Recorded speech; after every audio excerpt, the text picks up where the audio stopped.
that can. That's Nothing. not true. That's not true. Wait, no, it is. That's it's completely true. false. It's actually true. All right. I'll tell you why it's true. So how would it be? One second. Let me answer, yeah?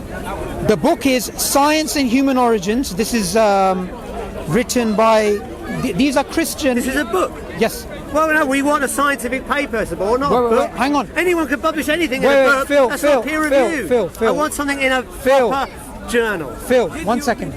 Sorry, that's irrelevant. I'm not dealing with this point. I'm dealing with the earlier point of the Italian ape. Yeah, I want a reference in a proper peer review journal. What, the existence of this ape? And that it was in Italy, and that it's 10 million years old, and that it's bipedal. Hang on a second. And I want it in a proper peer review journal, not in a book. Wait, hang on. Then I have to actually go to the page. All right, carry on. You need. Right, he can't find it. No surprise. Well, wait, hang on a second. If I did find it, or if I didn't actually find it, it wouldn't make a difference to my overall argument which I'm actually making, and which you've admitted, that if there is this Italian ape, which is 10 million years old, which is fully bipedal, this is a recalcitrant fact. But this does not, and this reconfirms something I said earlier, this does not falsify human chimp ancestry, because nothing can. Well, okay, he says nothing can falsify human chimp common ancestry. Because of methodological naturalism and homology. Suboor, okay, all right, let me just address that point, right? First off, as we established, it's nothing to do with methodological naturalism, because we could have a perfectly naturalistic explanation for human origins that's nothing to do with evolution. You could be someone that believes in spontaneous creation, and people were. Aristotle believes in spontaneous creation. Many other ancient Greeks, I think it was Anaxagoras, believed in it. Okay, so it's nothing from naturalism that says that humans and chimps have to share a common ancestor, and human and chimps' common ancestry is falsifiable. Of course, any one piece of evidence, it has to be taken in the context of all the evidence, right? So it's true that you have to look at all the evidence. Okay, multiple lines of evidence. If you just found one thing, of course, you have to look at the broad picture. Okay. Now, I'm doing call a friend. Okay, fine. Yeah, I mean, we've been going for 2 hours. No, wait. I need to give you this reference first. Okay. It was in Africa, I believe. All right, okay. Now, the point is, if it were the case that we found that, going back to my original example, Samro, how you doing? Bro, I need a quick favor. Hello? The nano P8 I need a quick favor. You know that Italian ape that we were speaking about, which was discovered in southern Italy? Falsified. What was it called? Evolution, right? If we found that humans and chimps, which was fully bipedal, their amino acid sequence. Can you WhatsApp me the name and just WhatsApp me where they some reference where they discovered it? That would falsify evolution. If that graph, okay. I need an ASAP kind of debating an atheist right now. If that graph didn't have that pattern, that would go against human evolution, right? Okay. Let me give you another test, right? If humans and chimps share a common ancestor, right, then what we should find is that the genetic diversity in human populations should be highest at the centre of origin. This is called Vavilov's theory. This is widely accepted in genetics. The origin centre is where you have the highest genetic diversity. So if we found, we could look at different ethnicities, Europeans, Eskimos, Native Americans, Aboriginals, whoever. And if evolution is true, sub-Saharan Africans should have the highest genetic diversity. If it turned out that Eskimos had the highest genetic diversity, that would be evidence against human chimp common ancestry. That would be evidence against human. Wait. Right? Wait. Hang on. Now, that's a non sequitur. No, it isn't. That's a total non sequitur. You're assuming, and this is a very racist thing, by the way, that East Africa is where you have the great apes, and that's where the black people are. No, that's where you have the fossils. Wait, hang on. It's not racist at all. It is racist, and I'll tell you why. How is it racist? I'll tell you why. Because we do actually have fossils which are also in other parts of Asia, such as China, which could also be interpreted as the beginning of human beings. Now, your argument is a non sequitur. You're wrong. Okay. The oldest hominid fossils are all in East You made your point. They're all in South-Saharan Africa. And that's where then we should find the highest genetic diversity. The oldest fossil of recently that discovered of a human being is actually in Morocco. North of Africa. a human being, Yes. that's not what we're talking about. Yes. We're talking about the oldest hominid fossils, where Australopithecus is, Yes. where Orinid is, yes, where all these, there's nothing to do with no, where but you're assuming the oldest modern human is. That's just ridiculous. You're assuming those are human ancestors. Well, no, if that's where human ancestry is, then we can confirm it with another piece of evidence. That's the point. This is what you completely misunderstand every time. So you say, oh, we're just assuming this, we're just assuming this, we're just assuming this. Okay. But the whole point is that data can confirm or deny the assumptions. Wait, hang on. And the data overwhelmingly confirms it. Okay, this is the whole point. Phil, here's the thing. The fossils which are found in East Africa, those fossils, none of them, and here's the point which I'm making, have been proven to be human ancestors. Those fossils. Wait, hang on a second. Every single one of those fossils that's been discovered, those discoveries are based on the assumption of homology, and the assumption which is actually made. And here's the point. Look, I'm going to make an. We're going to wrap up here. We're going to wrap up because I got to go. Sir, I'm debating one person at a time. I'll speak to you next. Lucy is assumed to be a human chimp ancestor. It's supposed to be our recent sort of, if you like, grandmother, because she was discovered in Africa, and she was supposed to be bipedal. Now, I want you to. All the evidence says it is. Wait, hang on.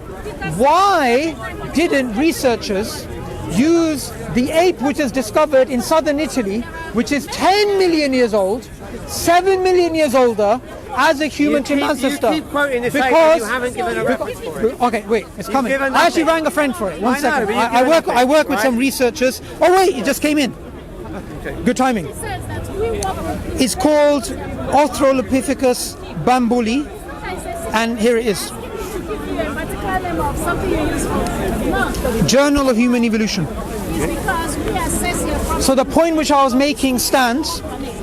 If you look at any fossil, that fossil you're using that fossil and you're basing it on an assumption of homology, and you're saying that this is a human chimp ancestor, but that assumption is not reconfirmed by you looking at similarities, because that argument would be like this. That would be like, similarities are due to common descent, similarities exist, therefore similarities are due to common descent. But that would actually be circular reasoning.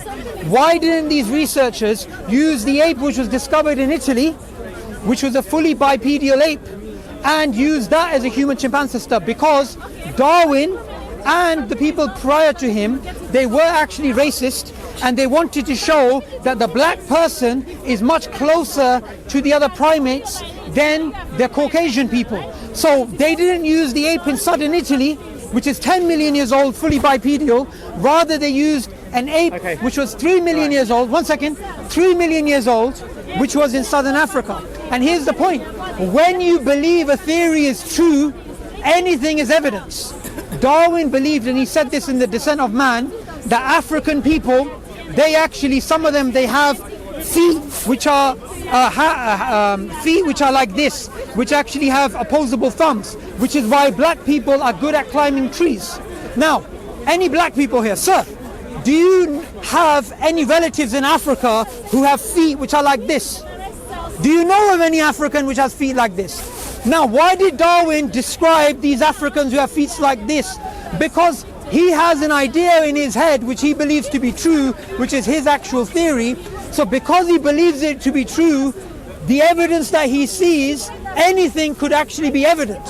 Also, when Darwin went to South America, he did the same thing with the South Americans, because he believed the white race, the Caucasian race, was the highest. So when he described the Fijian people, he said these were people that used to grunt, they could hardly speak.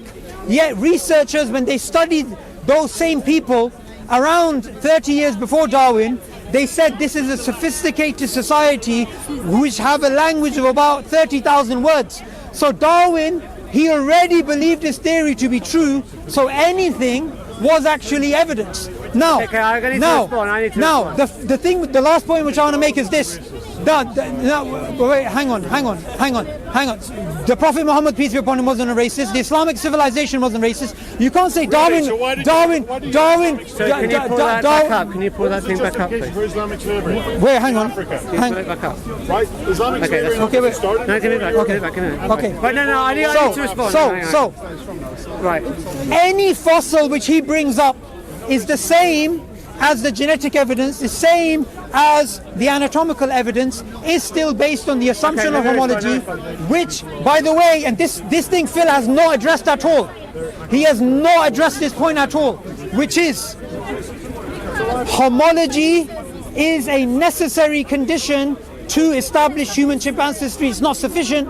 For it to even remotely be sufficient, you need a mechanism of natural selection or any other mechanism, and this whole time he did not speak even the smallest amount about the mechanism. Without the mechanism, at best all you have is a story. Okay.